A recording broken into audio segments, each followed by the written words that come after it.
គេមកអីគោប្រូទេមកអត់ស្អី DJI ក៏បាន 4K 4K 60 frame ចូលអីម៉ាន ក៏វា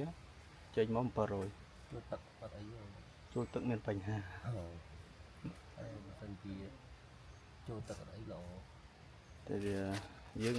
ថាចូលទឹកមានបញ្ហាទៅបើមានចូលដែរ700 ទេយើងសួរគេ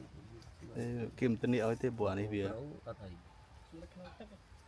យើងអត់បានទេអត់បាច់ជាមួយគេថា50ព្រួអត់ដូចជា វាអាចបានតិចតួចទេយើងនិយាយថាបើជោគជាប់អត់កើតទេ ថតភ្លៀងថតអីល្អ ទេព្រោះថតភ្លៀងប្រើពួក360អីផ្សេងទៅហ្នឹង Insta 360 នៅក្នុង Insta 360 Insta 360 ឥឡូវ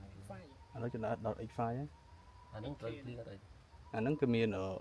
វាមានត្រប់ភ្លៀងទេក៏អត់អីដែរបើតែចង់ឲ្យក្នុងទឹកគឺមានកម្រិតរបស់វាតែតម្លៃវាស្តៀងគ្នានឹងតម្លៃវា ហើយនេះ stabilize វា តែអានេះ stabilize ទិញមកតែទុកថតនៅផ្ទះដល់ពេលកូនដើមថតស្វាយកអត់ទាំងអស់ទៅដឹងថតអី ក៏ដៃថតឲ្យគេទៀត កូនដើមទុកថតដើរលេងធ្វើប្រឡប់ព្រោះនេះវាអត់ចេះអង្គើ stabilize ទុក gimbal តែឥឡូវវាចេញក្រោយមកនេះដូចជាថោកដូចជា500ចឹងហើយវាមានកញ្ចប់ទឹកកញ្ចប់ធំមួយសេតរបស់វា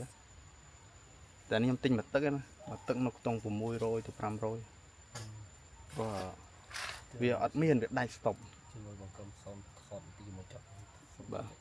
អូនទីមកសាវីវាអាចធ្វើទឹកអីទៅទិញមួយ អានេះបើយើងនេះធ្វើប្លុកនៅផ្ទះអីត្រូវ